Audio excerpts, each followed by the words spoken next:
Welcome to episode 7, we just agreed, on the 3rd season of The Ladies Fixing the World. A quite arbitrary title of the podcast, I just realized trying to explain it to someone last week. I'm Cecilie Conrad, and I have to come up with a new way to introduce this podcast, as I have said good morning, good evening, good afternoon, good night too many times, because I'm here with my good friends who are on 2 different continents for me, both of them. Welcome, Sandra Dodd. Hi, I'm the one with the American accent. I'm in New Mexico. So that aligns, American accent in America. It's not hard, this podcast, actually. And Sue Elvis, welcome. Hi, Cecilia. Hi, Sandra. Sue is in Australia. That should also goes with it also goes with the accent. So it aligns. I'm in Denmark at the moment, and I'm from Denmark. So that also aligns. I'm nomadic. So sometimes often I'm not in Denmark, but actually right now I am. I do not know about the accent, whether it still is inside my English. I think I sound very European. Anyways, that's us. We are today going to talk about focus and interests in the context of unschooling our children and deschooling ourselves, how that works. And I don't know if any of us has a talking stick to grasp, to hold on to. Anyone want to start? We forgot to talk about that before. Sandra? Or you just moved your hand? It was Sue's topic. I thought she might have an opening statement. I don't know. If she doesn't, I will. Well, I don't mind you having the talking stick, Sandra, but I did suggest the topic because I had a number of questions that I listed. I thought that it might be interesting to answer, like how do we encourage our kids' interests? What if our kids have interests that we don't value? What if our kids are focused only on one thing? And I like your word obsession. What if they seem to be obsessed with something? What if our kids don't seem to have any interests? They're just sort of floating along. And I wonder if we could talk about our interests as well, and how having interests for parents, how important that is. There's probably other questions, but I'm going to pass it on to you, Sandra. Through the years, I've been involved in moderating and organizing discussions of unschooling. And there are always new people coming along, and they will say things like, I'm really worried that my child has no special interests, and I see other unschoolers have hobbies and, a focus, some favorite activity, and mine don't. And I'm really worried about it. How do I get them to have that? So I think while it's really good to talk about a focus that a child might have as a special interest, it's worth encouraging and soothing parents whose kids have not found some solid hobby that's theirs. And I know one thing that Sue had mentioned earlier when we were discussing this was that we might remind parents not to take over, not to label a child, this child is interested in space and always will be, and so will be an astronomer or an astronaut. So don't take possession if your child does have a hobby, and don't be afraid if your child doesn't, because sometimes what a child's interest in doesn't show. One might be collecting dinosaurs and books about dinosaurs and wanting to go to all the dinosaur museums in the world, and another might not have any special collections or museum desire. But that doesn't mean that they're not both making connections with other things. So I want to reassure people that it's not the focus or the hobby that makes unschooling work. I think it's the parental support and acceptance and appreciation of that child's interest and assistance, the things that the parents can do to help that child find resources, supplies, toy dinosaurs, whatever it is they're wanting. Do you think that sometimes parents don't actually recognize that their kids have interests because the parent doesn't regard certain things as worthy of the title of interest? For example, I had a reader once asked me, well, she told me that her teenage daughter only spent her time shopping for clothes and buying makeup and trying makeup out. She wasn't interested in anything. seemed to me That's that only she one. was interested in makeup and clothes, but that wasn't an interest the parent thought was worthy, that it didn't count. That was just something teenage girls do. Her teenager didn't have any proper interests. Sometimes another aspect or facet of all of this is the idea that the parents will either ignore or jump on the idea that something could be a profession and make money. So someone, if you were to defend that girl and say, well, she could become a fashion designer or a makeup artist, she could work in film and do hair and makeup, then the parents might go, okay, good, then I'll press her to do that. It's like, no, don't press them to do things. But I have a granddaughter who's a teenager now, and she's been doing nails, her own, some friends, her aunts. And so I've been helping, buy supplies for her, and I see her order stuff. It comes through the Amazon, and I see, oh, that's pretty cool what she ordered. And she's doing her own nails, and they're beautiful. So I had sort of had the vague idea that now she'll want to go to school to learn to do this. No, she wants to become a nurse. So she's all intent on going to nursing school. And that it kind of took me aback because I was just watching her grow up. I've known her since she was 4, and my son adopted her when she was little. So she's been around. I've known her, most of her life. And I've seen her go through a lot of interests, and they were almost always art related, cake decorating, and now, nails and computer art. And the thing that she's thinking of doing as a profession isn't thought of as an art. It's thought of as science and medical science. And so it's interesting that even though I have experience and have seen lots of kids come in and out of interests and hobbies, I still had that thought in my mind, like, oh, that's probably what she'll want us to send her, to pay for her to go to whatever cosmetology school or something. So I know the most extreme example I know of this is a boy who was a young teen, 13, 14, and he was learning magic, and he was good, and he had done performances. He traveled to another continent to be around magicians and do magic. And so he was away from his parents. The mom was so proud, so excited. She was elated that this boy was learning magic, and she knew a magician local to them and had introduced them, and she was so jazzed. And when he came back from this overseas trip, he said, yeah, I don't want to do magic anymore. And the mom was crushed. He was good because they'd invested money and time and wishing and hoping. And she, without meaning to, without any malice, had sort of owned it. It became her identity. My son's going to be a magician. My son is a magician. He's already a magician. And so that's an awkward thing when there's an identity and then you just go, not a magician. And now the mom's changes too. So I was staying with them when this was all discovered. I was at their house, and I had known them for a while, and I talked to her. It was harder to soothe her than him. But for him, I had an example of a friend of mine, my age, who's an artist, and who had gone through several phases in his late teens and early 20s where he would learn something. He was carving boxes out of one piece of wood, so that the top and the bottom, it was just, he would cut it, but not all the way through, so that there's a lip. I saw his process. He made all of his friends a box. I still have mine somewhere. And then he did beadwork, which is a big jump from boxes. And then he was doing carving with a dentist drill on metal. And he would do it till he was really good at it, give everybody a present. Like, this is how he knows he's done, because he's made one for everybody. And then he quits and goes to something else. So from the outside, it looked like, why did he learn all that beadwork if he's never going to do beading again? He's not carving wood anymore. But from his point of view, he was learning about all of these different media and becoming more of an expert in art. And knowing, I know as a musician, if you've played an instrument for a while and you decide that's not the one you want to play, still for the rest of your life, when you hear someone playing that instrument, you know things. You have some basis of judgment of how good they are, or how brave they are, how creative, that other people who never messed with that instrument don't know. And it's the same with art.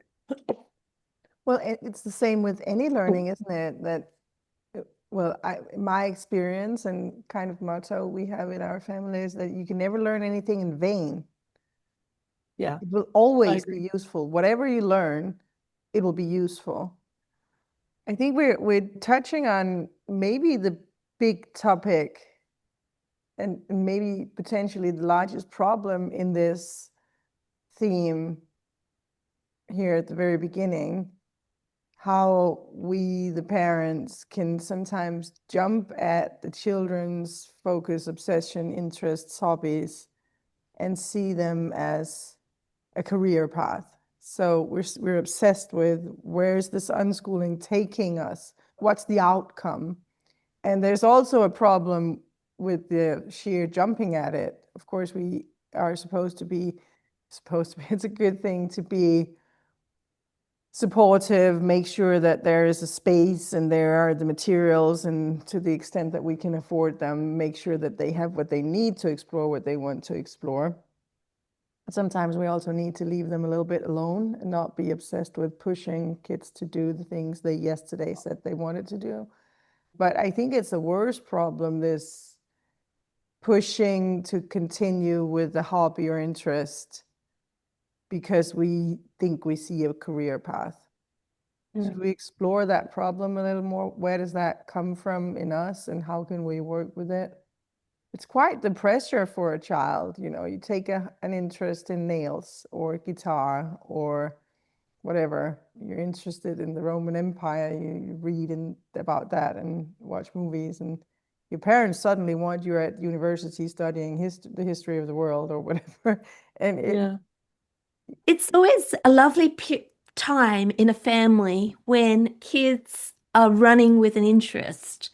There's a lot of magic going on, a lot of coming alive, a lot of joy and enjoyment. And what you were saying earlier, Sandra, about the parents who say, my kids haven't got any interests. And when a kid does have an interest, maybe not we, but parents in general like to think, well, they found their one big thing, and now I don't have to worry about it. I don't have to keep on strewing and encouraging and wondering what my child will be doing. I can see, look, they're all alive and they love this interest, and before we know it, we've envisaged them as an astronaut, a nurse, whatever. I just give before we started recording, I was going to say that we all have different stories, but I think that I'm the queen of failures, of stories where I've gone wrong. I think I have the most stories about mistakes I've made. So I've got one of those. But my son, Callum, he belonged to St. John Ambulance. He was an officer. He began as a cadet when he was quite young. He worked his way through the ranks. He was really passionate about a first aid and going out on duty. He became an adult. He became an adult officer. He started training the younger cadets. And then somebody suggested that he might like to go into the medical field. And I thought, oh, wow, this is wonderful. I can see him as a doctor or a nurse. And so he applied to uni and he got into a Bachelor of Nursing. That's what he decided to do. And then a year and a half down the track, he came to me one day and said, Mom, I think I've made a mistake. I don't really want to do this. And talking Cecilia about our identity, or was it Sandra? Our kids' interests become part of us. And I was the mother of a future nurse, and he was going to be a paramedic, and I had it all planned out. And I thought, you can't do this. You can't just drop out. What about me? Now I'm going to have to start thinking again. I'm going to have to start from scratch as to that feeling, I think, that when your kids' careers change, but the initial career, and you think, wow, they've got a job, they're happy, I've done it. I've guided them successfully through the childhood years, and now they're at uni, he's going to be a doctor. And then all of a sudden, I thought, well, no, he's not. What do I do? So I wonder if that is a point, Cecilia, that however much we want to let go of control and be relaxed about it all, is there something within the parent that does feel a little bit of a stress, a little bit of a burden? We want the best for our kids. We want to guide them. And when it is obvious what their interests are and we formulate a plan in our head for them, it's almost like our work is done. Though I have come to the conclusion it's never done, and that was false. But there was a time when I believed that, and I wonder if other parents feel this as I felt at that time. I think we all worry about, maybe not worry to the point of worrying, but we are thinking about and we are interested in how our children will manage life. It's pretty overwhelming, life itself, and part of it is to pay for it. And we usually do that by something we call a career. We find something we're good at, and then we create some value by doing it, and someone's willing to pay for that value we put in somewhere, somehow. And somehow it's part of a completely normal parenting to make sure to want to see that element working for our children when they are, well, old enough that you would expect that. So that thing, I think it is what it is. It's part of the job. And I also think we I don't know if you say this in English, we say in English, you shoot yourself in the foot. Yep. That we do that a little bit when we choose to unschool. We take our children out of the context where mainstream idea is that if you put them there, they'll be on a path, and that path leads to a job in the other end. They do the education, and then they do the higher education, and then they go out and they get a job. And now we don't do that. So maybe we should be slightly more worried, or we need to stop and think a little more about, so then what? But I think it creates an unhealthy dynamic when a 9-year-old starts to build fancy cars with his Legos. He's not necessarily going to be a car designer. He's just playing with his Legos. He's 9. Leave him alone. So that dynamic, I think we need to talk about that. How do we work with this worry, and how do we get over how do we stop ourselves? And I think Sandra might be good at talking about that. Well, I guess when a kid's in school, the parents at home don't have to worry about how he's doing, the trajectory of what he's doing. You get the report card every 9 weeks or 12 weeks or whatever it might be. And then, you want a pizza. You're a little removed from that. And at some point when the kid's 16 or 17, you might say, so what does your counselor think you're good at? What do you think you might want to study at university? It's like we're separate from that. But once you take upon yourself to be everything to that child, now you're the lunch lady and the counselor and the principal and everything. They don't have those other sources. Now you're the one who's supposed to pay attention to what they might be good at and to advise them. I don't know that kids need that. I really despise that when people bug kids, what do you want to be when you grow up? What are you going to do when you grow up? Because that tends to cause the child to identify or feel like, well, I said I'm going to do this, maybe I have to. And they're like 6 or 8. And it's too soon. And it's too soon sometimes when you're 25. I'm not teaching anymore. I taught for 6 years. I went to school for 4 years so I could do it, and I did it for 6 years, and I'm done. So even with adults, there's some adults, the most interesting adults I ever met are people who change jobs wildly all through their 20s and 30s and have been truck drivers. And one had a truck driver, a cook, a rodeo clown. We talked about that in another episode about what rodeo clowns do. He had done all these, just like a pinball machine, not things that were related. It's like Sue's son, who was going to study to be a nurse and now is driving big mining equipment. That's cool. It's not similar. It's not related. And for him, there will be related things. He knows more about first aid than the other drivers probably. He could see the symptoms of heat exhaustion in another driver probably, but everybody has things that they know. And the more hobbies, I think the more interest that a child has gone through, the more connections they're able to make. The more three-dimensional their image of the universe is, what they know about the world. But that I would not disparage a kid who was interested in nothing but Lego for 15, 20 years, because that touches on other things too. There's the whole math and engineering and spatial reasoning aspects that people can see. But maybe what he's doing when he's playing Lego is thinking about the history of Rome. We don't know that. If a kid's not really interested in Rome, I hope the parents don't say, gosh, we're going to save all our money and take the whole family to Rome so this kid can see the Colosseum. Because that kid might really prefer to go to Disney World. You might want to ask him.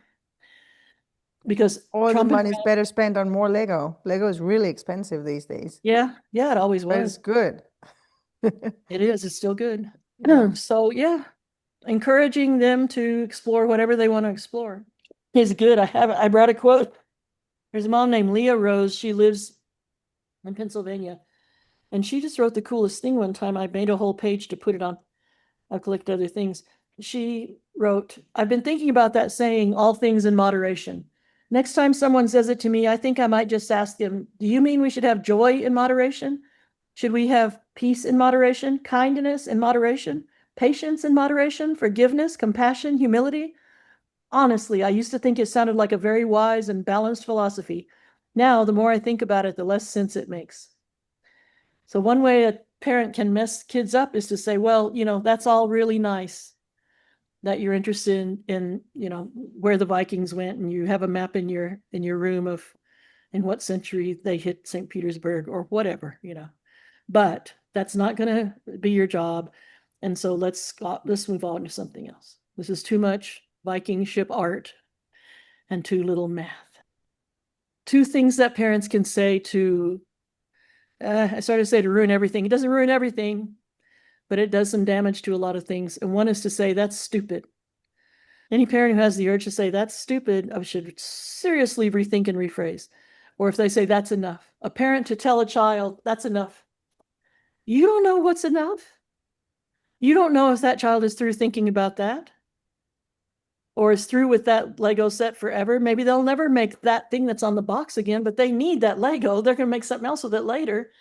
And so for someone from the outside to say, you are not interested anymore, your interest has gone too far, and now you're wasting your time and energy and thought.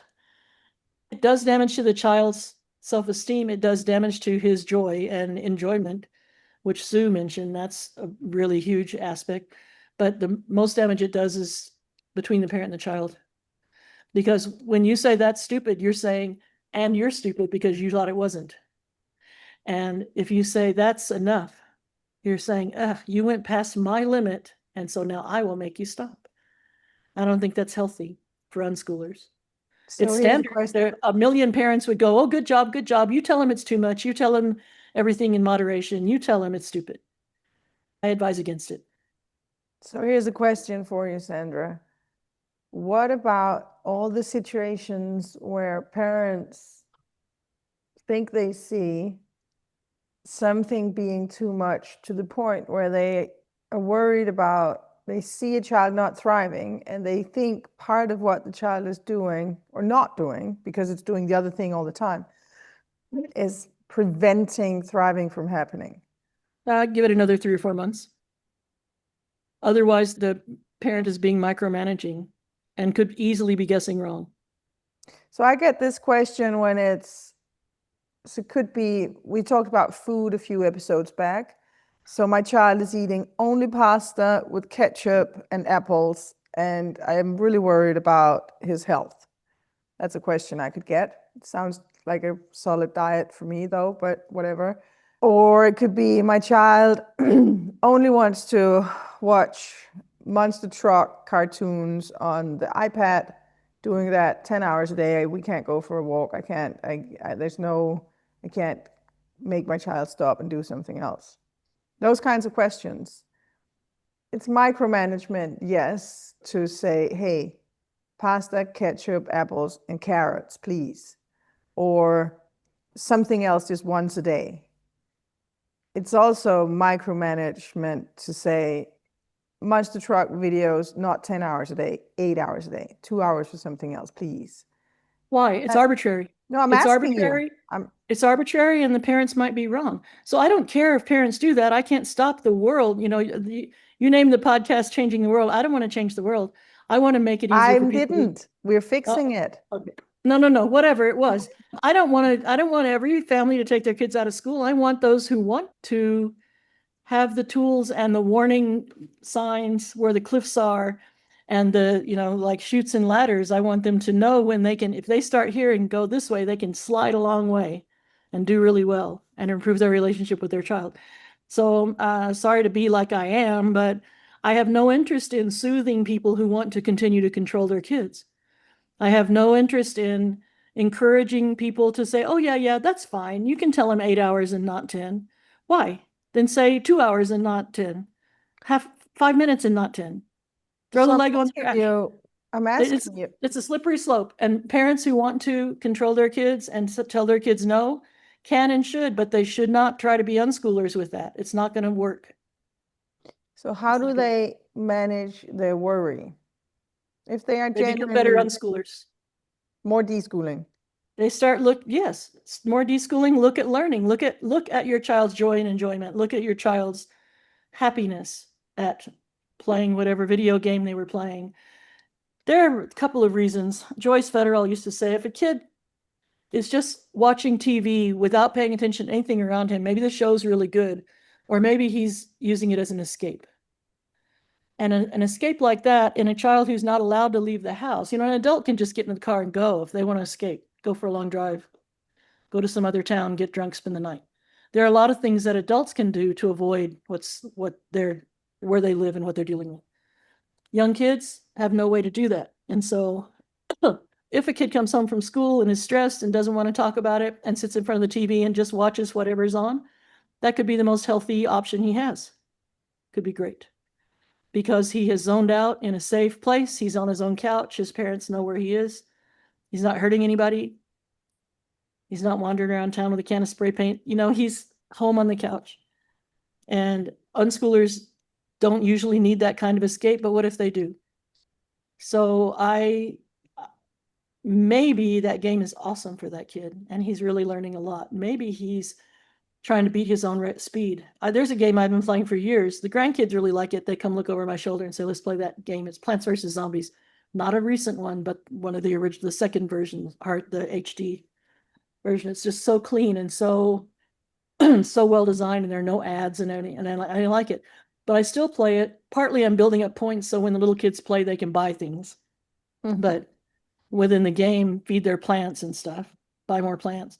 But partly it's just to try a different way. It's a puzzle. Can I do it more elegantly?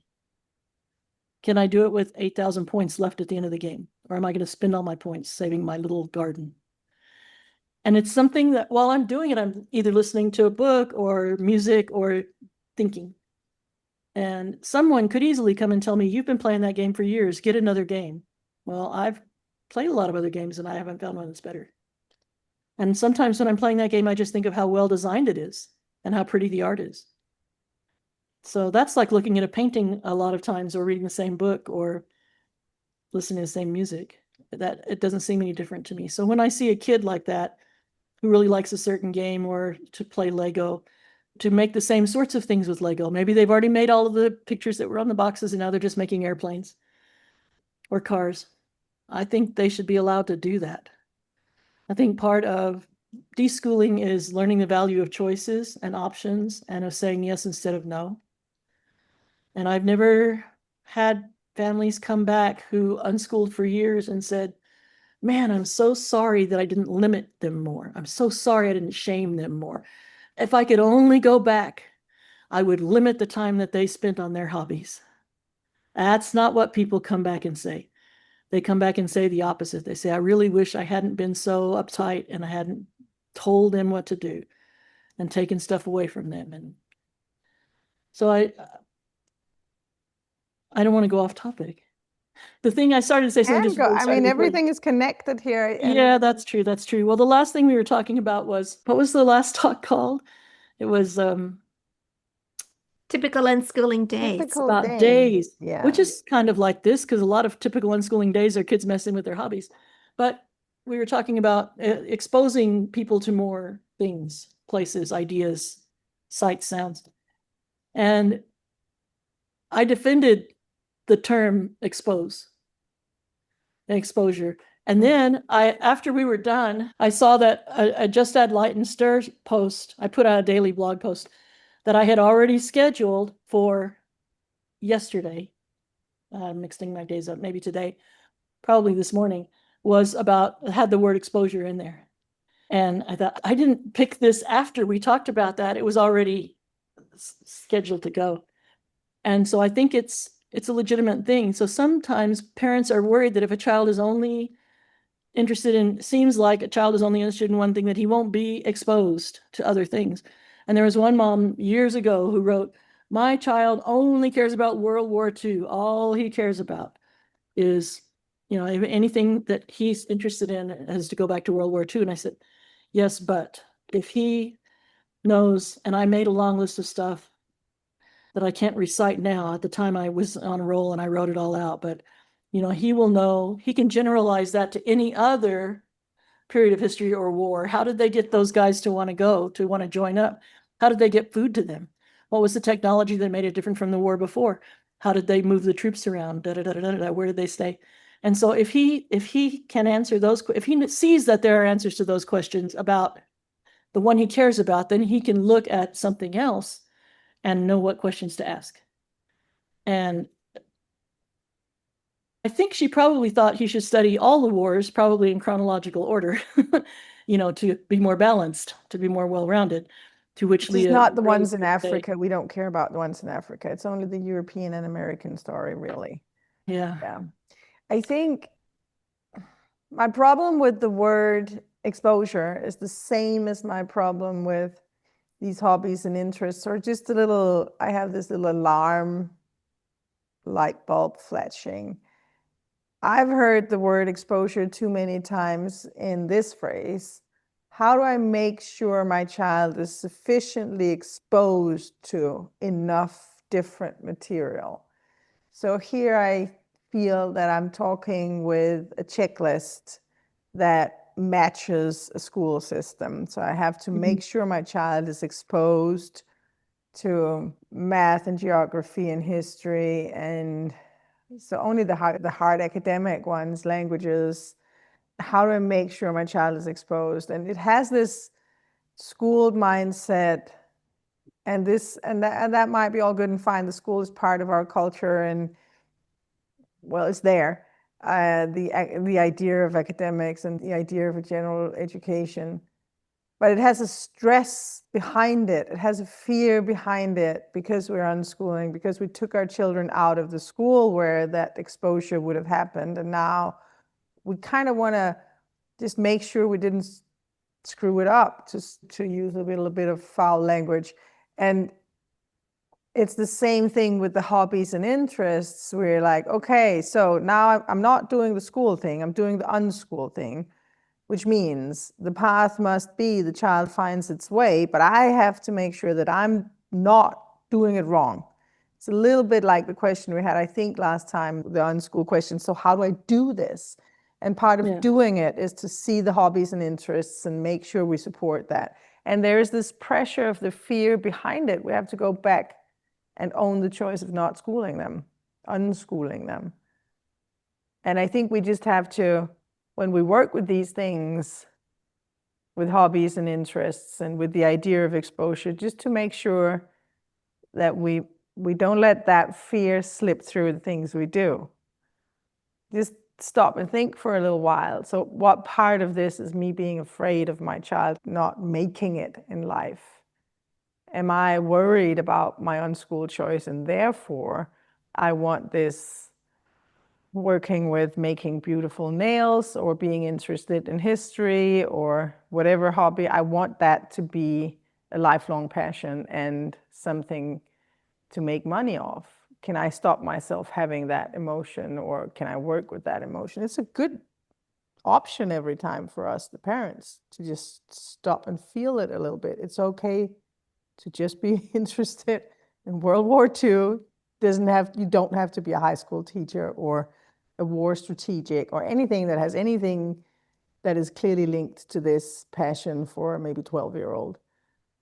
could be something completely different. Could drive trucks or become a nurse and Race cars. yeah. And Yeah. don't forget, you can become a lot of different things during your life. It's not one thing any longer. Sue, I have a story for you about a bad decision I made as a mom. It wasn't a decision, it was a reaction. So my oldest, Kirby, worked at a gaming shop from the time he was 14 till he was 18. And that was a real job. And because he wasn't schooled, he could work hours that, during school hours. And it had nothing to do with video gaming. It was all board games and miniatures. But they sold magic cards and chess sets and all this, whatever games you play at tables. And then he worked at a pizza place for a while. I don't know if it's like that where you are, but if people work at restaurant chains here, sometimes there's a sort of a bounty. If you get a bonus if somebody comes to work because you talked them into it. So all his friends would go, if you come work here, I'll get $25. Like, for $25, you're selling your soul for a year. But anyway, so went to work at a pizza place, and it was nice for him. He got attention. He got written up as a good example, blah, blah, blah. So for me, I'm telling you now, years later, I was such a good mom. I was so proud of my son who did so well. Yeah, blah, blah. So after that job, he thought he would go and work at Olive Garden. He was teaching karate, I think, maybe still in those days too, but not for money, just for his own, like for him to pay for his karate lessons, that sort of thing. A service job. And then he was going to work at Olive Garden. He did the training, which lasted a week or two, memorized the menu, learn all the tricks, learn how to work the kitchen. And then the day that he was supposed to go be a waiter, I think they'd already paid him for the training. He just didn't go. So I'm at the house and I went in his room and I said, "Why are you here?" And he said, "I decided I didn't want to do that job." Now, I had been so proud of my kids up to that point for being so responsible and honest and true and good, and that made me good. And I was so mortified that he just ditched out on something he said he would do. He didn't call him and say, "I don't think I'm going to come." He just didn't go. Within a week, I think, he had gotten hit up by somebody else who needed to find some other coworkers for something secret, for something confidential that I didn't know was confidential, because he came home and told me what it was. And I went online and told some people, and he said, "Mom, take it down now." Because somebody else he was working with had put on social media that he was doing this particular job, which was being a game master for World of Warcraft. And Kirby loved that game. And Kirby has already now been, in his other gaming job, been running Pokemon League and Magic tournaments, like at hotels. Like, they would rent a place and do a big tournament for, the state or the region or whatever. And he would be the one who was organizing that and being one of the judges and blah, blah, blah. So he had experience with games at a large scale. He was really good at teaching games and sort of a games lawyer. He would read the directions once and know all of the rules. So now he's going to be, although it's confidential, a game master for World of Warcraft. Everybody who was able to know that was like, "Oh, that's cool. That's wonderful." It was cooler than working at Olive Garden, but it was secret. So it was hard for me. After a while, they took all of they had sort of contractors doing game masters in various places, and they took them all to Austin and set up a facility where they all worked in a building. And so he moved to Austin to do that and was there for 8 years altogether. And he was a manager of a team of 25 people. There were 2 managers. The other manager was the hiring, firing, hours, that sort of HR stuff. He was the manager of, "Let's go team and have fun. If you don't understand how to do it, I'll help you. If it's too hard for you, I don't mind doing it." He was that rah-rah cheerleader manager, which was good for him, and he liked it. There were people on his team who had college degrees, because that's how life is. And so that helped him not worship the idea of needing to get a college degree. And now he has a job for a government contractor. He has a security clearance and no college degree. They waived his college degree because of experience. Anyway, he's not involved in games anymore, but he's helping people with computers. So when I was so mortified about Olive Garden, I didn't know that he was pretty smart and was about to get in a really cool job that would last him almost 10 years. So parents can't always tell what's a good or a better idea or what direction a kid is about to jump. And the kids don't know either, and the adults don't know either. You just have to make the best choices you can make in the moment. When What if, Marty was interested in police work, I was encouraging Marty in an interest about police work when he was 13 or 14, and my husband was unhappy with me and said, "Why are you encouraging him? It's dangerous." And I said, "Well, he might not end up doing it," and he didn't end up doing it. Although he does work for Albuquerque Police Department, but not as a police officer, but as an analyst. He does statistics and maps. Sorry, Sue. No, I interrupted again. I'm good at that. I was just thinking about what you said about being proud of our kids. We do get proud, but what if, and you said it all worked out with your son and he knew things that you weren't aware of, but what if it turns out that our stories aren't quite as good as we hope? Like, for example, we're all bloggers, and people want to hear good news stories. They want our children to be poster children for unschooling. Tell me about your child, and you say, well, you have to trust them, you have to let go of control, it will all work out. But what if it doesn't? What if they make a mistake or go down? It will all work out. But at some points in their lives, our kids do make mistakes. They're not always, and I think sometimes I wrote a blog post about it once, trying to process my feelings and my thoughts about it. My kids don't have to perform so that I look good on my blog, so that I'm saying, hey, look at my children. We unschooled them. And look, they are absolutely marvelous. All you have to do is unschool and don't worry about control. Don't worry about the interests. It will all work out. And that's a big burden for a mother to... Sometimes life isn't as perfect as that. I think it's also, sorry, I think it's also a big burden for the children to have to be these posters for the lifestyle. We're all bloggers and podcasters, and we talk about our children.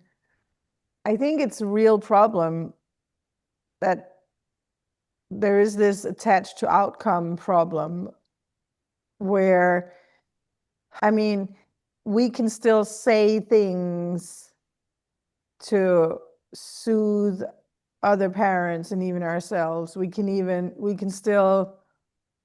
still tap into the same value system. It would be so much easier if our children became, let's say, doctors and they started a company, and that company has 1,000 employees and they make a lot of money, and that's all good and successful. And another one is maybe working with the Royal Ballet, and it's all these crazy success stories in the mindset of success of mainstream.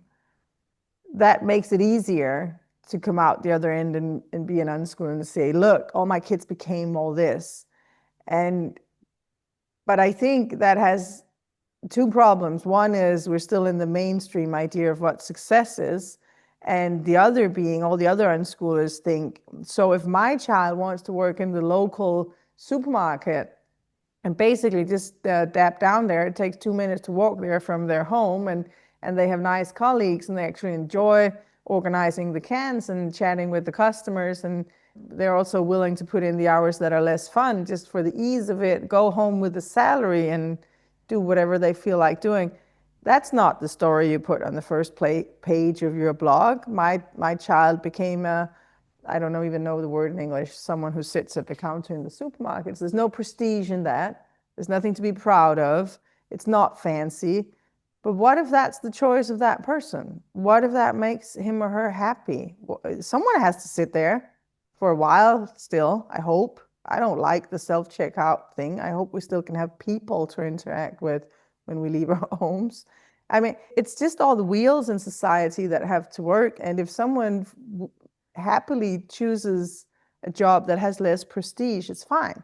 So I think we have to work with ourselves in some way also as unschoolers, and can we be chill with our children not being mainstream success children, and can we also manage that there might be rough times in their lives when they're I only have one quote unquote real adult, and she's had her rough years. She's made her choices, and she's had times where it was not fun. I mean, but I'm 25 years older than she is, and I've had years in my life that was not fun. It's completely normal. Yeah. I think we're not leaving the planet. When people decide not for their kids not to go to school, they still when they're 18 or 19, they're still back into that world one way or another. Or not back into that world. When I was trying to encourage Holly to take, because of some of her interests, to go to college, and also I thought maybe she'd meet a better class of boys. I don't know what my problem was. But I was just telling her some things that they did at the university that she might be already easily good at and would enjoy. And she said, Mom, I've been fine without going to school. Why would I want to go to school now? Why are you pressing school on me? I'm like, yeah, sorry. So I quit mostly. Lately, I was saying, there are medical specialty jobs. You only have to train for 2 years. But she doesn't settle on stuff. In Europe, there's, in the UK anyway, lately, there's a job, and I'm not thinking of the name of it, but it has to do with helping old people, being a professional at assisting the elderly, one way or another. And Holly's really good at that, and she charges real money, and she will help older people. It started with one guy at her church, and then it was other people at her church, and then it was their relatives and her neighbors. And she does all kinds of stuff, from yard work to reorganizing closets to clearing out offices, deciding what to keep, what to save, how. And she's gotten good and efficient at how to make piles, and partly from me being a pack rat and having a lot of stuff.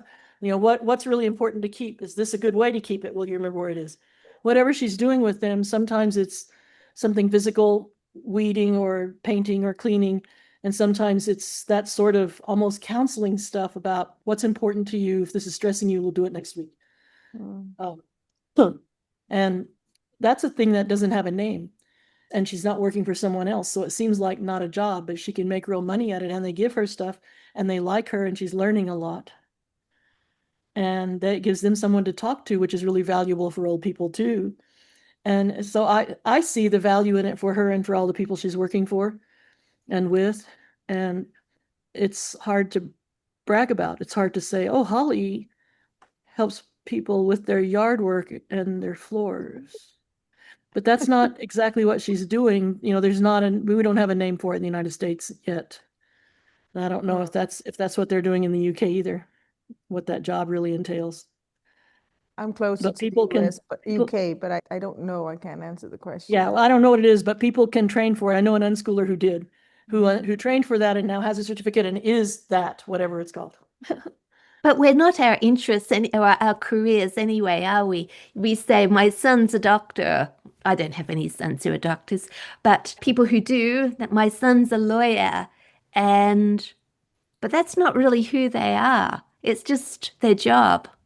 Sometimes we get defined too much by our career, and people think of us in a certain way because of how we earn our money. Yeah. That's natural though. That's not unusual. I think at any level of society, any type of society, people have named roles. That there's like some sort of division this way, who's doing physical work, who's doing mental work, religious work. But it's also, it takes up a lot of your time. And this way it's who ranks, who do we have to listen to, who can we ignore? I think that's normal of humans. But what if you have career changes? Like my husband was a sales and marketing manager. Then he went back to uni, and now he's a school teacher. And he's the same person. It's just he has learned different things, and he relates to others in a different way, earns his money in a different way. But Andy, the school teacher, was once Andy, the marketing manager. And it's funny how sometimes at school he uses skills that he got when he was doing marketing and managing teams, and his people at school don't acknowledge that or understand where that came from. But it's all just accumulation of skills. I don't know. It's just, I feel sometimes if we talk about our kids, oh, this is my son, the doctor. And then we say, oh, this is my son, I don't know, something else. There's the sales assistant at the checkout. Do we pass on the message to our children that they're different because, or not quite as good, or not quite as worthy of our what? I don't know, that we're not so proud of them because of their career. They're just our children, aren't they? We're more, I just think we're more than our jobs. And jobs can disappear so quickly or change. Just today, there's an unschooler that I've known. She's in her 30s. She's probably the age of my oldest. And she grew up in northern New Mexico, and she was not unschooled in my ideal unschooling way, but she was. And she was, her older siblings went to school. She didn't. And then now she's a veterinarian. So that's a higher education situation here. It's a degree in biology usually, and then I don't know how many, 3 more years of school. I'm not sure. And so she's married, and everybody went to her wedding. That's another story because the GPS all failed. People who were depending on GPS couldn't find it, and only people who had printed on a paper map could find it. It was fun. So she's been married for a few years, had a baby, and she showed pictures of that baby today for the first time. He's 2 weeks old. And in another post that she had put up just before the baby was born, she said, when I look at my student loan, I'm so frustrated and I don't know what she said, dismayed or something. So I'm just thinking, I'm glad my kids don't have student loans. Marty did get a college degree, but we just paid cash for it, and it was an in-state tuition, and he was living at home, so it wasn't very expensive for him to get it. And student loans are terrible in the United States. They can run up into the price of a house pretty easily. And so she has an expensive student loan for being a veterinarian, and now she has a baby. She may not want to continue to be a veterinarian. You all know sometimes when a baby's born, the mom transforms into, oh my gosh, I'm never letting this baby out of my lap. Sometimes not. Sometimes they have the urge, but they can't actually pull it off because they have to work. There's a whole range of that. But to see someone I knew who grew up, who is doing something that sounds good, her mom could say, my daughter is a veterinarian. Her daughter's a mother, and that may change everything. And about the people, I don't know what they call it in Australia, but here they would call it a grocery checker, the person who checks you out at the check stand at a grocery store. That's right livelihood. Working in a grocery store and making sure that people have food that's not too far from their house, that they can get home on their own and stuff like that. The Buddhist idea of that being a virtue, that your job is useful and honest and actually needed to be done.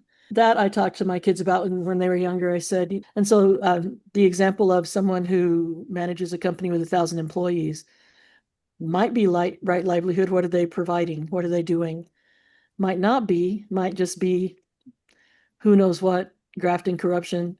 They're doing PR for politicians in a bad season. There are a lot of things that, even though the paycheck might be high, it's not a necessary service for the function of humanity. So there's that too. Is it something that you can go to sleep with a clean conscience about? Because I think that's an important part of jobs and activities and hobbies. I just had a very interesting conversation yesterday with a friend about values, and I think this is one of the big things about being unschoolers, that we can have these conversations with our children as they grow up. As you say, this is a value-based conversation to have about career choices that you've had with your children, Sandra. Did the job need to be done? Is it honest work? Maybe also, did it make you happy? Did you have a good day? And these are values. We talked about this, pushing your children. This is another unschooling mom I talked with yesterday, but also with the understanding of a world where there are other cultures with other types of parents who see it as the right thing to do and as a valuable thing to do, to push all of your children to get very, very fancy educations and quote unquote good jobs with a high paycheck and a lot of options to get even higher paychecks. Those are different values, and then we consider community, happiness, peace, inner peace, honesty, good friends, stable family lives as very, very important elements of a good life. And in the culture that I'm from, this is a very big deal. Being part of something, being honest, trusting your neighbors, feeling safe, not that we feel unsafe, but assuming that we live in a world where we don't lock our houses, we don't even lock our cars. We trust that people around us will be helpful and forthcoming and nice to us. And we have good days, we trust our colleagues. And so that kind of thing is just a different value, something that could be very important about a job situation rather than the paycheck and the prestige. Those are different values. And I think growing up, allowing for my children to grow up in an unschooling context ensures that I have time to talk with them about these things. My husband, I have not read it, but my husband read the book Pseudo-Work. It's by 2 Danish philosophers, but it's translated into something 40 languages. And he's talked about it so much, I feel like I've read it. But it has to do with this thing that a lot of work that is done these days is actually not work. It's planning for doing yearly reports no one's ever going to read on things that are not even slightly necessary. Lots of that kind of work is done. And do you want to have a job like that, writing emails about things that are actually not making the world a better place? Are you putting your hours into? Well, anyways, we've had a lot of talks about that. And I think growing up, making choices about how you want to spend your time, and eventually how do you want to spend your time while you're making the money that will pay for your life? How do you want to feel while doing it? And what are the values behind it? It's not just interest-based. There's also maybe a moral code to it, as you said, Sandra. Is it honest work? Did it need to be done? Those are good questions to ask yourself. Well, it's also kind of hippie shit because honestly, if it's not going to make good money and stuff, then what are those kids going to do when they're 40, 50 and their freaky parents who didn't even send them to school told them it's okay to just be happy and then they can't buy a house? I understand that this can, looking backwards, look like a child was not, I'm stuck for a word, shunted, driven toward a goal. But when parents are going, oh, but what if my kid doesn't do this? And well, what if because I'm from India or South Korea or Japan, the only options that their grandparents will accept are doctor, lawyer, engineer.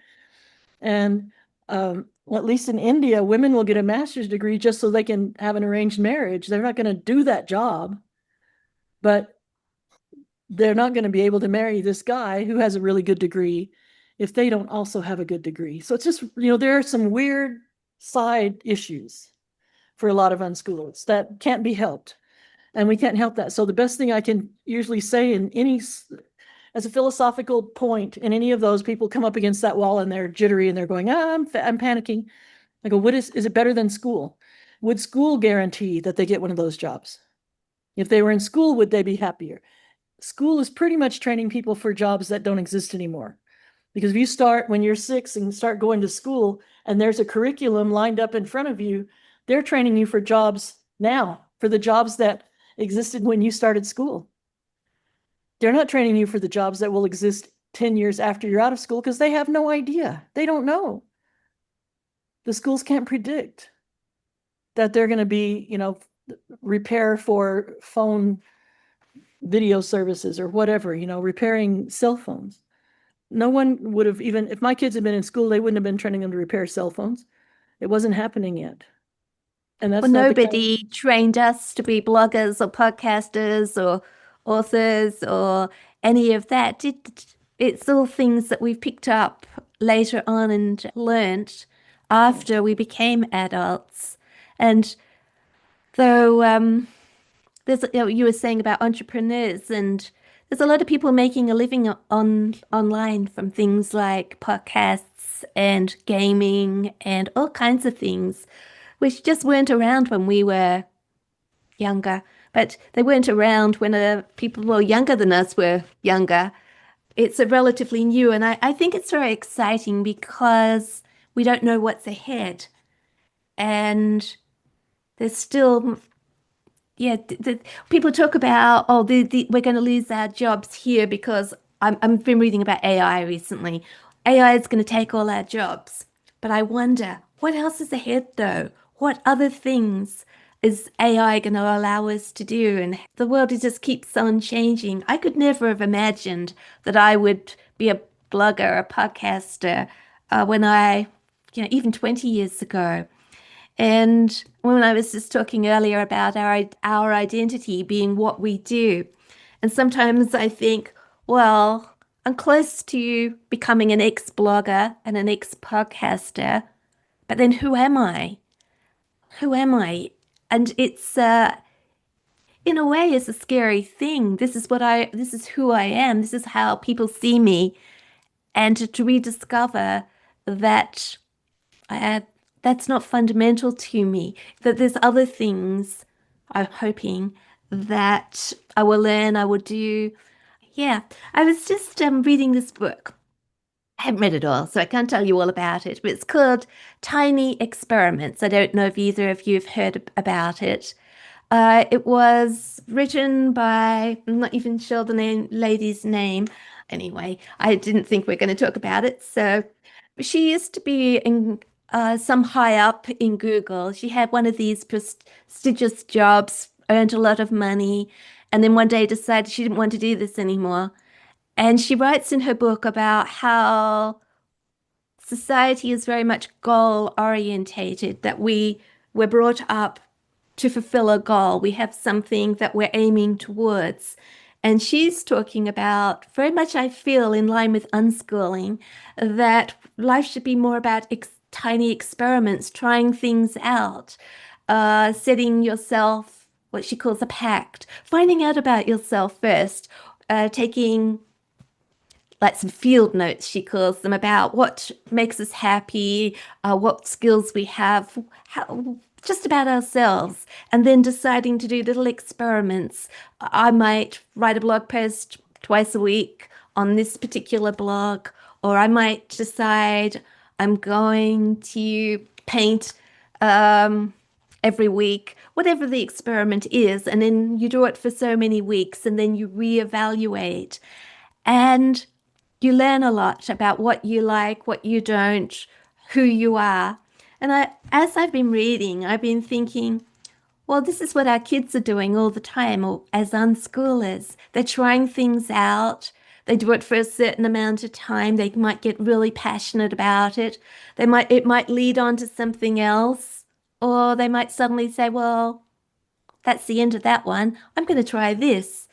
And when I was reading about it in this book written by a non-unschooler, I thought, and this happens quite a lot, I think the ideas that our kids are brought up with, the ideas that are foundational to our lives, other people are discovering them later on in their lives after living the other way, and then realizing that that doesn't bring fulfillment, however much money you're making, I have to finish the other half of the book. I was always good about sharing some ideas out of a book, but I can't tell you the end of the story because I haven't finished the book. But yeah, just this that's the one. And Laurie LeCompte, Tiny Experiments. But it's a very interesting read. And the subtitle is How to Live Freely in a Goal-Obsessed World. And I can't pronounce her name, Anne-Laure LeCompte, maybe. And it says neuroscientist and founder of Ness Labs. Yeah. But if anybody's interested, I think whenever I find unschooling ideas in the biggest world, it always makes me feel like justified for what we're doing. It makes sense. Other people are discovering it in different areas of their lives later on. And those tiny experiments, it's just very much what our kids are doing. these experiments with their learning things and then drop them, modify, try something else. And it's all about finding out who they are, what they're interested in, and not closing off that pathway and saying, well, I'm going to be an engineer or something. I think we need engineers, and I think we need doctors, and we need lawyers. So I don't think any of those jobs are, we shouldn't encourage kids to do them if that's what they'd like to do. But not just for the sake of the reason that they are high prestige jobs, that everybody's going to give us a bit of a clap when they find out that, all our kids went to uni and now they've got all these highbrow jobs and they're going to be set for life. Yeah, they could be set for life. And then some people, that's fine, but it shouldn't be the goal for everybody. It shouldn't be what we're pushing our kids towards. Sometimes I don't know if this is fair or negative or what, but sometimes when people have said, but a doctor, I'm going, my best friend when I was growing up, her dad was a doctor and ended up in prison for prescribing alternatives to heroin addicts. And without any other treatment, he was just pretty much giving them methadone prescriptions and ended up being in trouble for that. So it's not a guarantee of glory and success necessarily. He was in prison a long time, but still he touched it. He was in for a year or two maybe. And I think everyone knows of lawyers and doctors who are alcoholics and very unhappy in their jobs, who didn't want that job, didn't like that job, and now they just go out and they're cranky and resentful at people who need to go to the doctor. So it's not a guarantee, and asking people to reconsider, like, okay, if your child, not an ideal or a hypothetical child, but your own child, human person, had been in school, would everything be better? If so, put them in school. Stop whinging at us. There's a school right near you. They might send a bus right to your house. Go. So sometimes I'm just impatient with people because they're like, yeah, but talk to me for the next 2 years while I ignore my kid because I'm really worried. And I don't know how, and I'm afraid it won't work. I'm like, okay, stop. Go be with your kid. Go see how learning works at your house. Play with it. Run around with it happily, excitedly. You need to do that. If you can't do that, put your child in school because I don't want to hear you whine for 2 years. I want to help you do it. Yeah. I think also we could touch upon the thing that learning, so I said it before in this episode, I'll say it again, nothing we ever learn will be learned in vain. It will be useful at some point. Sometimes it's very clear. Sometimes we realize, oh, the thing I was learning back then, and then I didn't continue with that. Now suddenly, and I'm in a situation, I need all that skill. It's fun because it's a completely different situation. I couldn't have seen it coming. That has happened to me personally many times in my life, and I've seen it happen to other people, that everything we learn at some point comes in handy. It's never learned in vain. It's part of how we can think and what we can do and how we can solve problems and how we can be happy. So that it's never wasted time. Also, I think we need as unschoolers to trust the mosaic of learning, which is a different style than a curriculum-based, planned, go in this one direction learning, which is what we can discuss how much is learned in this context, especially if it's not voluntary, but it's just a different way of collecting skills and knowledge, absorbing things in life. So whenever we feel, oh, they did that for such a long time and now they're just putting it behind them and they're never picking up that violin again, and I put all this time, money, and effort and hope into that violin, and that violin is not in vain. It's never in vain. It could be some academic thing. It could be jumping the trampoline. It could be hiking. It could be anything that they were into for a while and then they let go. If you look back at your own life, honestly, you probably have a lot of that in your backpack anyways. So I think it's just important to remember that this just becomes complex, beautiful mosaic of a person with a lot of different skills and a lot of different kinds of knowledge, a lot of different style dots that you can draw lines between, and a lot of lines drawn. That's how unschooling works. That's what comes out in the other end. So yeah, I think that's important. And a completely different thing, I don't know, but do we want to talk about a little bit about different cultures, different societies and politics? Because No. I mean, I'm not sure, but it's just because you said before, Sandra, that you have this friend and she just had a baby and now she's really sad about her student loan, and maybe becoming a vet was not the right choice because, well, it didn't leave her with the freedom of choosing, I don't want to work anymore, I just want to be with my child, because now there's this debt and you have Well, a lot of that was my extrapolation. She didn't say all of that. I know she didn't personally say it, but this is an argument that often comes up in unschooling, in an unschooling context. You know, you don't have to go to college, you will come out with a lot of debt. There are many other ways, and there are. It's just, it happens to be, I'm actually sitting in front of a little flag.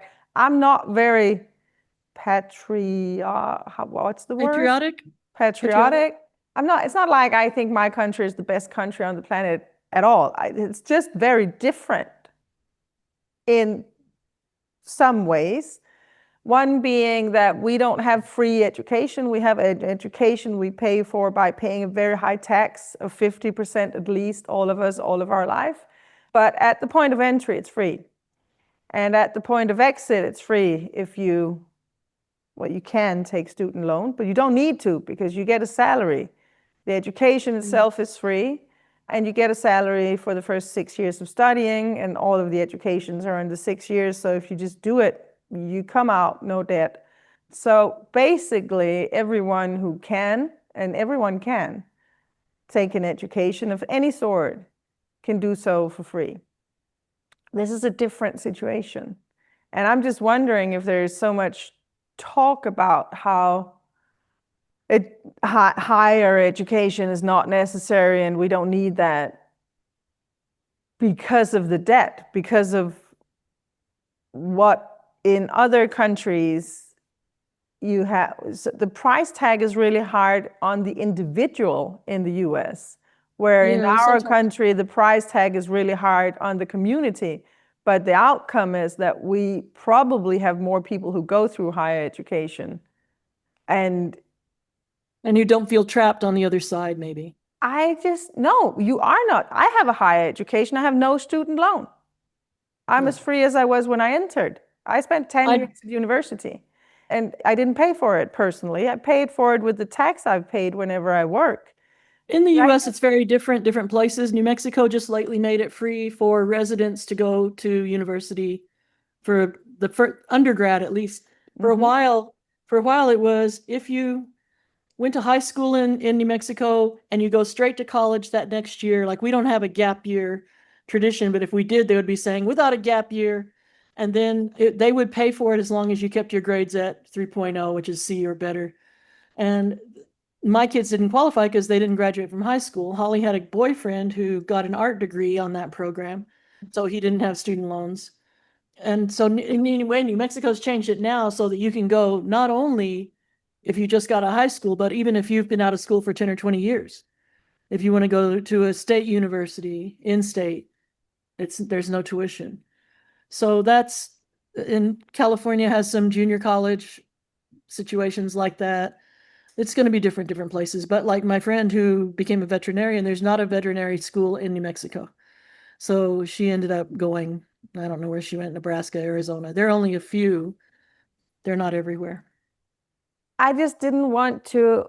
I think there's a big difference between unschooling the years where schooling would be a very involuntary thing pushed on children by parents and argued for with the idea, you know, everyone has to go to school, you have to learn these things, you have to obey it, you have to whatever, you have to all these things, and you're under 15 years old and you have no choices. As you said before, Sandra, you can't even leave the house, especially if you're somewhere in the US. There's no bus, you're very trapped, and now your parents are telling you to do this thing for 10 hours a day and you kind of have to do it.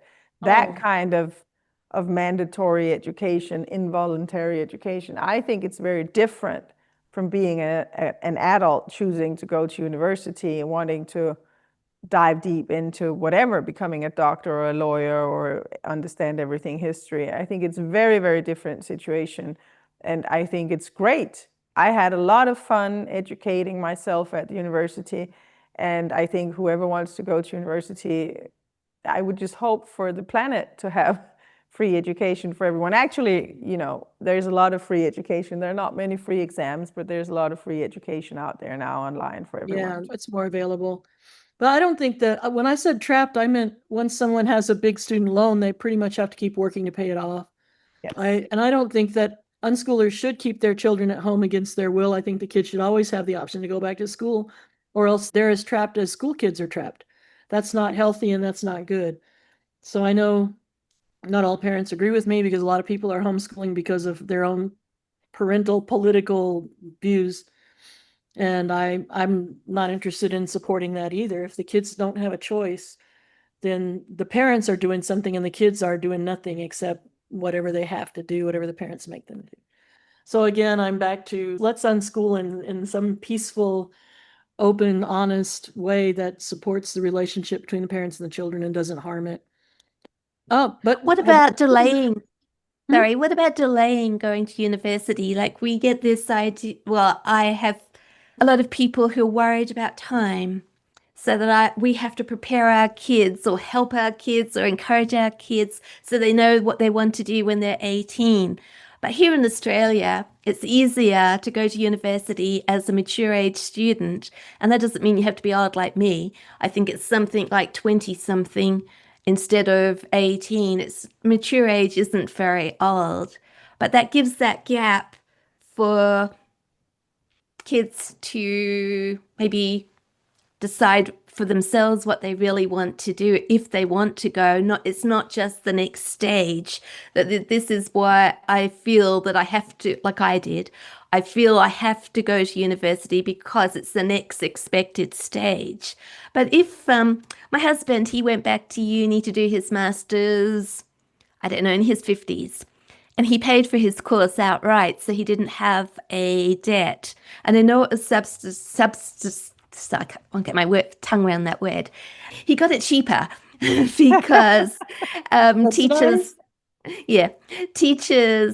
are needed. They needed more teachers. So his course wasn't as expensive as it could have been. But because he had already been in the workforce for a long time, we had money he paid off his debt up front. So even if kids don't have the money when they start, or maybe they don't have the money, not even sure what they'd like to do, they're not even sure they want to go to university, but it's not too late. You can go to university when you're 70, 80. You can get a degree anytime, and maybe joining the workforce first might be a good step, might be a good first step. I guess I'm talking about how sometimes as our kids get older through the teen years, then parents start to worry that time is running out, that the kids don't know what they want to do. If they're going to go to university, where are they going to go? How are they going to afford it? What are they going to study? But perhaps it's time just to go into the workforce and work in the supermarket, or my kids all worked in cafes, which turned out to be remarkable, a very good experience. And that feeling that you have to do things by a certain stage, you don't, that there's always opportunities ahead. I think a lot of unschoolers are more relaxed about the idea of graduation and 18 and all of that, but there are still families around me who tell their kids, when you're 18, you either have to go to university or get a job or move out. We're not going to support you anymore. You can't live here anymore. You're out because you're 18. I've talked to young adults from Mexico who are appalled at that. They cannot believe that any human parent would throw a child out, because they just stay home until they get married and their relatives will give them a job.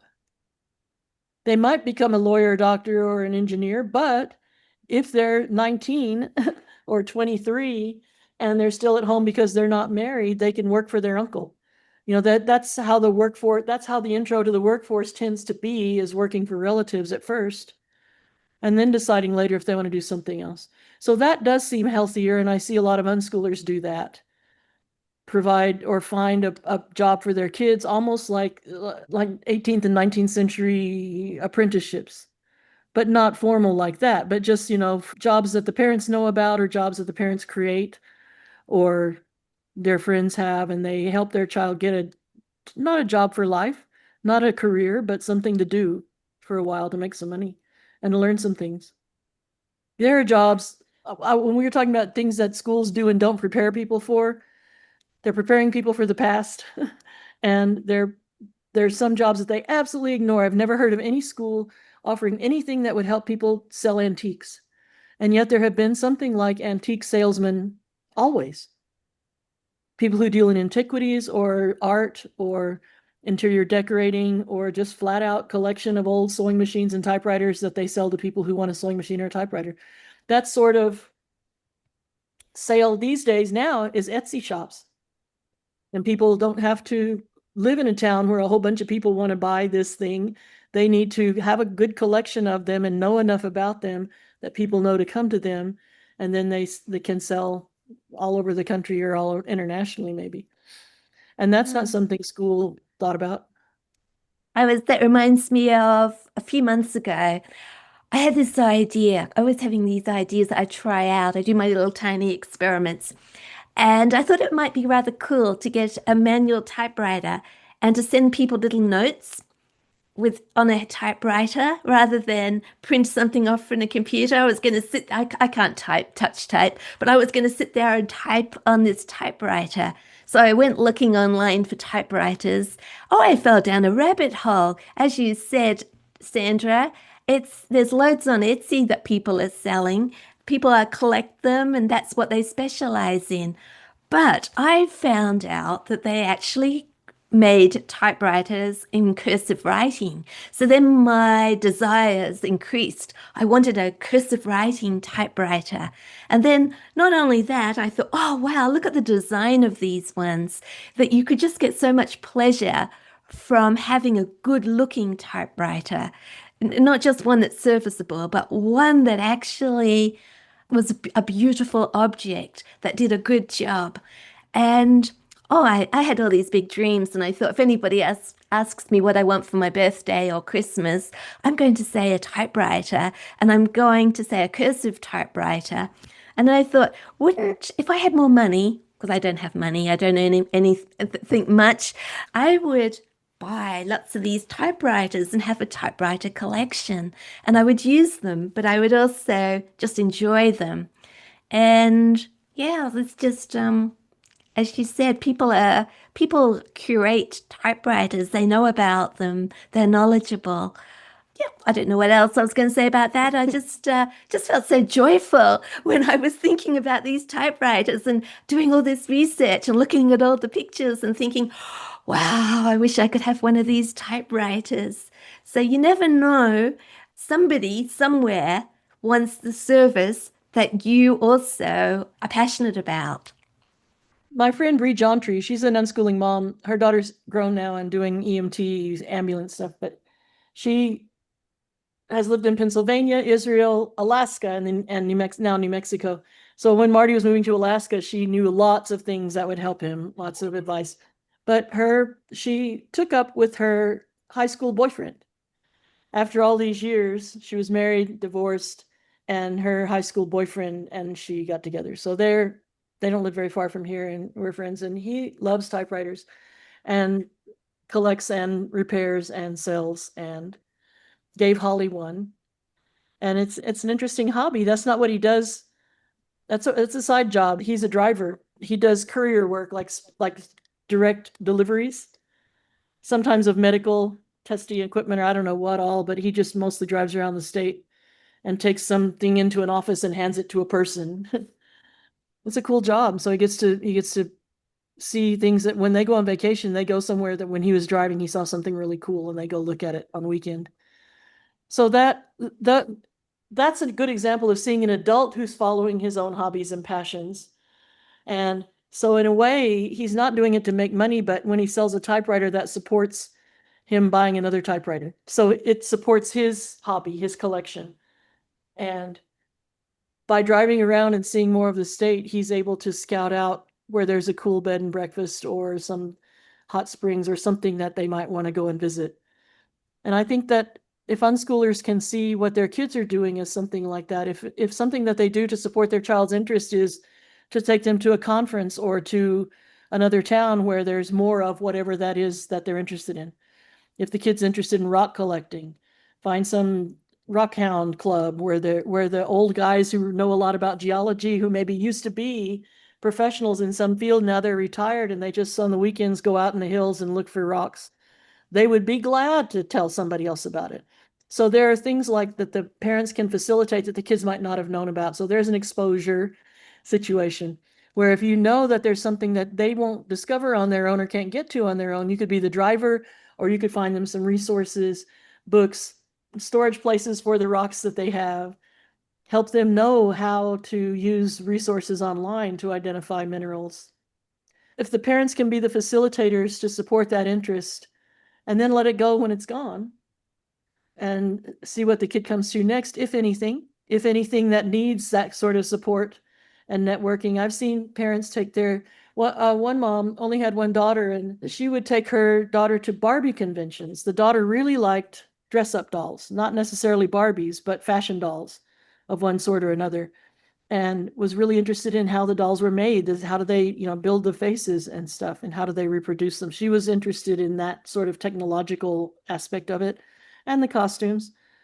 And the mom just went with it and said, okay, let's get you some more dolls. Let's find sites online where they talk about these dolls. And there are sites, some of that's on my site, on my website, because the mom had documented so much of what they had done. But there are sites that show you how to put hair on dolls, like to restore dolls, how to paint their faces if the makeup's worn off or whatever, what to use to do that on plastic so that you're just not making a mess, and how to plug into those little holes on fashion dolls' heads, what to buy to put new hair on them and how to fasten it in. And I had no idea. But this kid knew it all when she was 12. She knew where to look for some and where to buy the hair. And that's a deep dive into an interest. And the mom was totally patient and helpful about it. And I've seen My Little Pony interest. There's a page on my site. There's a scientist named Christina Alvarado. And she got interested in math and science because of My Little Ponies, which doesn't seem obvious, but she would braid the tails and see the combinatorics of the patterns of the tail braiding and the mane braiding.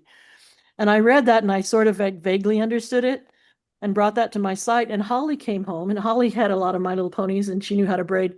And so I was reading that part to her and she said, oh yeah, Mom, look. And she pulled some that she had already braided and she starts telling me, here's a 7-strand, here's a 9-strand.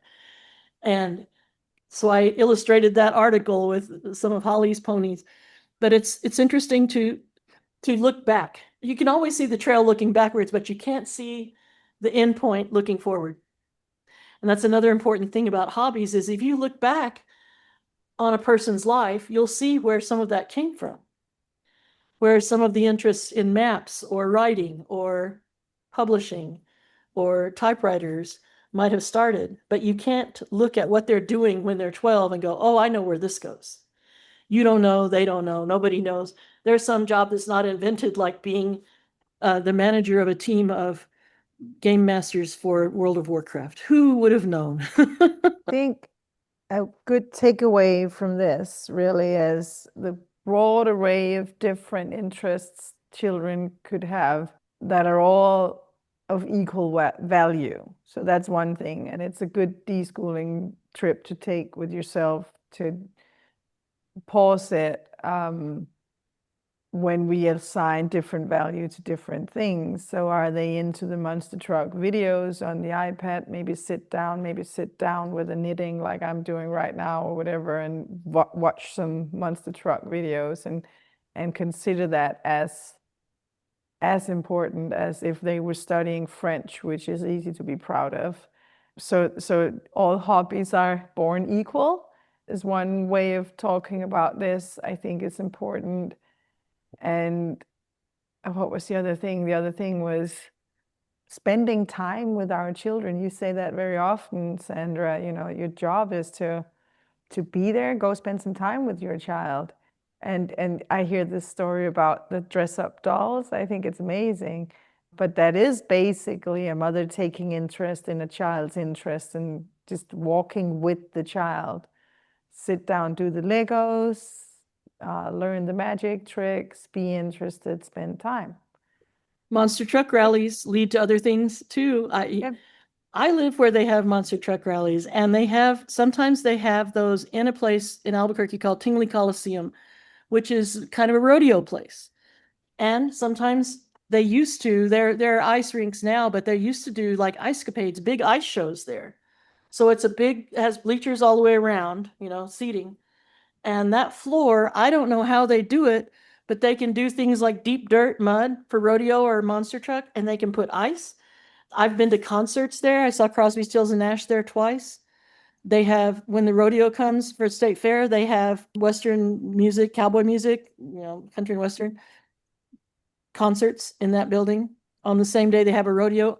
Somebody knows how to manage that. There are some people who, I don't know what they have. I don't know how they put an ice floor in there. That's not the same day as the rodeo, but they must bulldoze all of that poo and car oil or whatever it has been and get that building ready for something altogether different. It's like magic. So that's another thing that people could learn, and that could be a job that they're not going to teach in school. There are just so many things. If you look at the world a different way, don't slice it with what grade, what university, what degree, but look at all the things, all what needs to be known and done for the world to function and to advance and to roll into new things that nobody expected. That's another way to look at the world. I think it's important to be prepared to share or even just listen to our kids when they want to talk about their interests. It's a wonderful opportunity to connect with our kids. I've been exploring AI-generated podcasts, it's my big thing at the minute, and making little videos. And then thinking, how could I use this? But that's not the goal. The goal is not, I've got this, I want to use it here. I just want to experiment to see how it works. And then maybe there'll be a way of using it. But my husband has been coming home in the evening and he's been saying, what have you been doing today? And I tell him and he says, can I see? And then he sits down and I show him and he says, wow, that's really good. I really love that. I like how you've done this and that. And I didn't realize this was possible. And because he's showing interest, I feel really good. It makes it feel, I don't know, I just feel that he's willing to listen to me and give me some feedback. And it increases my enjoyment because I'm sharing it with him. But I remember lots of times as my kids were growing up, when I would maybe do a workout with my daughter Sophie, who was very much into exercise, or talking to her about diet and nutrition and food, because that's what she was interested in. Or I never sang with my daughter Imogen because I don't believe I can sing, but I sat down and I went to concerts with her and I went to her performances and I asked her questions. But every time, my kids were always grateful for my interest, that I would take that time to take an interest in the things that were interesting them. And I think our interests are always a part of who we are. We learn more about ourselves as we're exploring things. And I think we get to know our kids better by taking that time to share their interests. We understand what makes them tick, why they're feeling joyful about this particular thing. Just that bubbling over with excitement, two people enjoying the same thing, even though it's not particularly my thing, it becomes my thing for a little while, and it just gives so much joy to the person who the interest does belong to.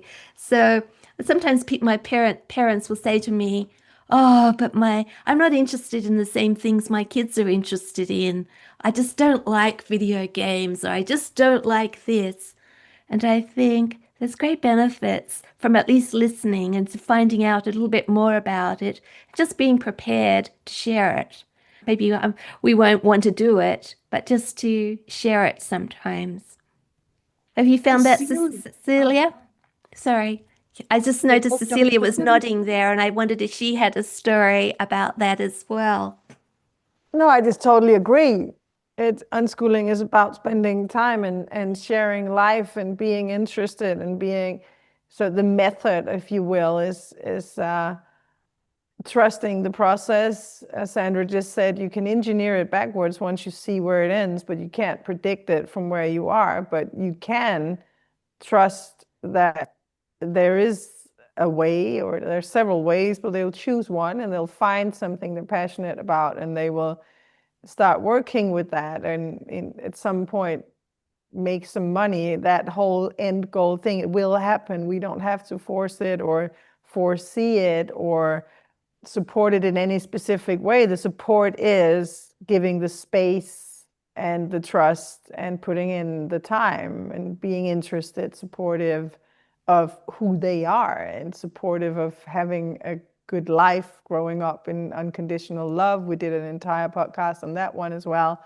So the hobbies, focuses, obsessions, interests, I think we need to pursue our own to be who we are, and we need to join our children in theirs. And there might be some where you just, I cannot be interested in all of the things they're all interested in, not to the extent they are, but I can be interested in their interests, and I can join them for a while with the things they do, and I can put in the effort.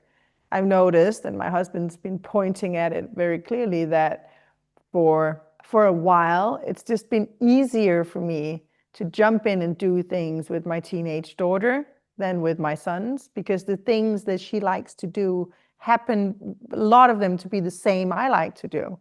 So it's very easy. And I have to put in more effort to do things with my boys.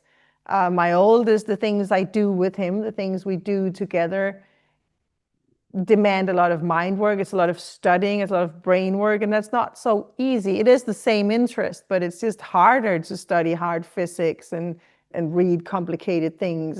It's just whatever. I don't have to name them all and what it is with it, but my job as an unschooling mom is to make sure that I have some interests that I can share with my children, and I can join them in their things.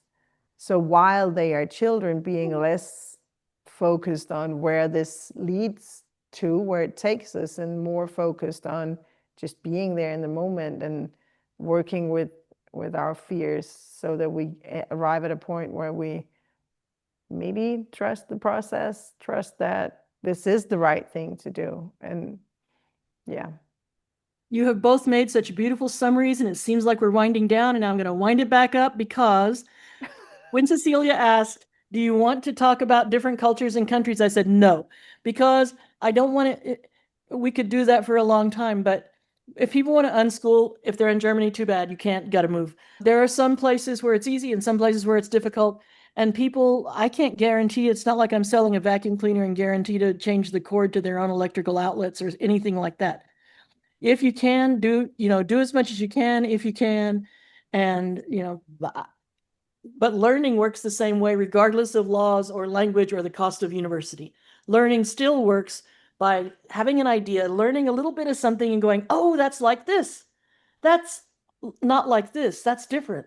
All that comparison and contrast of little ideas spark up that web of connections.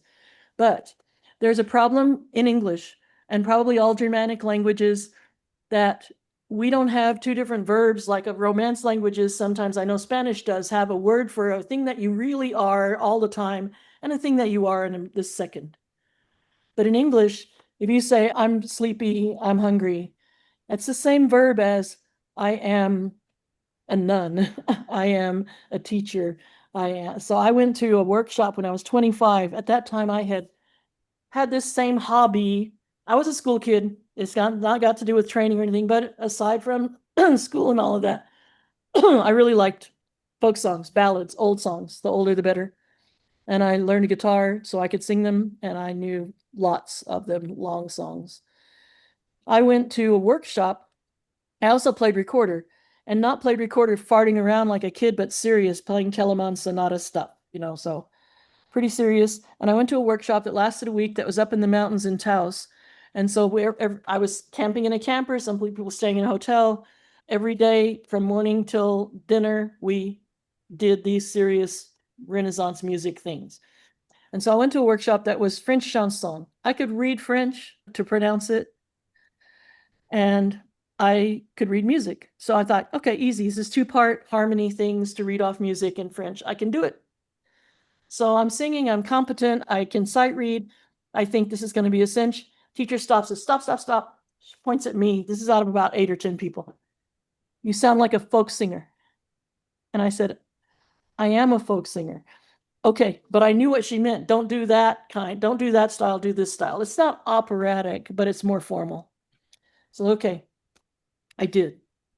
So but for me to say I am a folk singer, that was true. This is my first touch of French chanson performance. I'd heard some, but I didn't ever do it in front of a teacher who was going to tell me wrong, wrong, wrong. So the fact was I was a folk singer. She spotted it, or at least insulted it vaguely. And so that there's an identity like that does affect how other people see you and what you know and what your abilities are, what you've practiced. So that was a good example of, am I or am I not a singer? Yeah. Am I not a folk singer? Okay. Can I tone that down and do something different? And I think through people's lives, they will be a thing.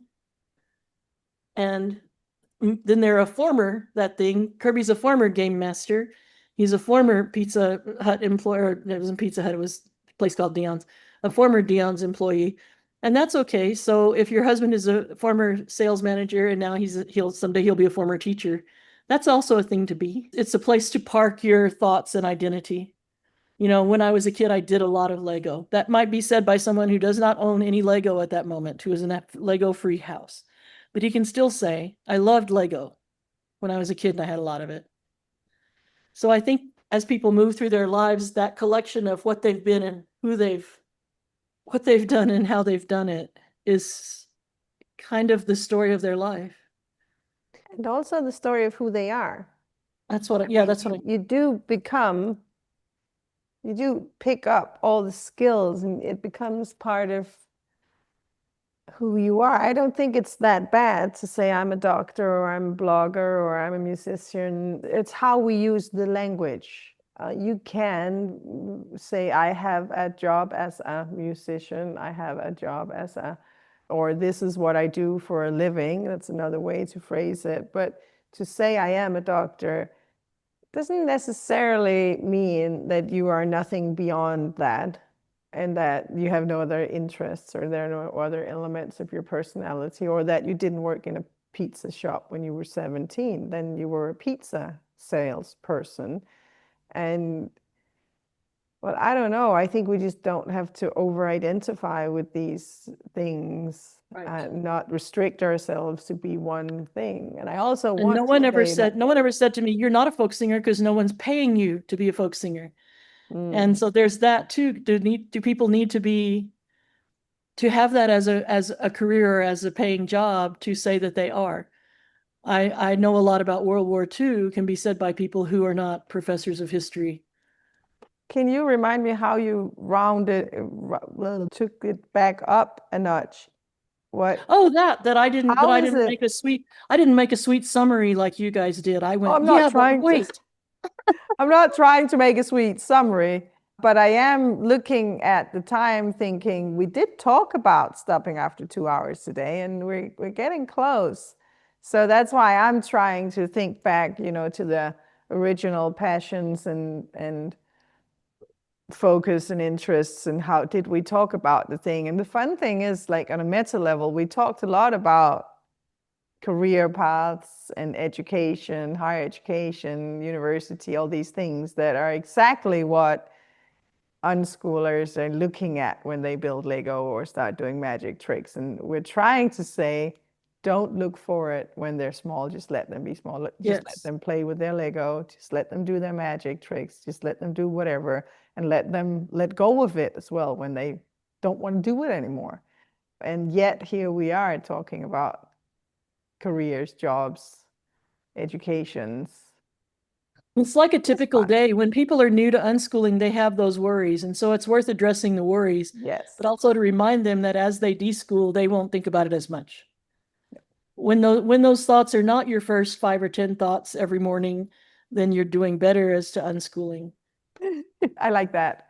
And I like that. I was thinking about is it called an idiom you use in English? I really like, we cross that bridge when we get to it. Yes, we have that. That's kind of the thing, when you have a 5-year-old or even a 10-year-old, you don't have to worry about how they are going to make money or how they are going to parent their children.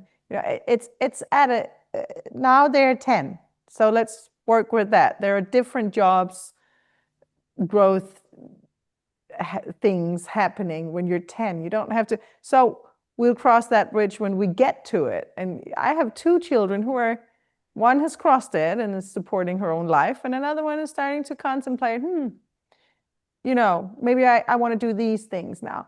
So we're getting at the bridge, then we start crossing it. I think unschooling also is about, hey, let childhood be childhood. We're not at the point of supporting our own lives. And I am actually, I don't know, I think that it's a false idea that what they do until they are 15 years old is going to, what they do academically is going to affect big scale what they will be able to do when they are, let's say, 25. Yep. All these things we say, you need to do this math book. You're 9 years old, you have to sit and do this boring stuff that you don't want to do, because otherwise you'll have a bad life. That all of my school idea is false. All the time that I was in school, they used to say, your permanent record will follow you for the rest of your life. Okay, yeah, whatever. And then I was out of school for 4 years, went back to the same school district in the same building where I had gone from second grade to 9th grade, and said, I want to see my permanent record. Now that I'm an employee, right? I want to see my permanent record. And they went, it would be in storage. It didn't even follow me for 4 years after. Darn it. I wanted to see what they wrote about me. Not even when you wanted it to. I know. Because I knew that there were photos, I still had the photos, but I just wanted to see what they said behind my back, but no, it wasn't really available. Yeah. So that's certainly not for unschoolers. No. So I think the summary to all of the podcasts we've had is make your days happy and peaceful, and look at the relationship between you and your kids, and everything else will fall into place. And trust the process. At the other end, there's a lot of good stuff happening at the other end. Should we end it here? Now we've all done a beautiful sum up. And we've talked for 2 hours, so maybe that's all good and fine. Thank you. Thank you for today. I enjoyed the conversation. Thank you. So did I. It was fun.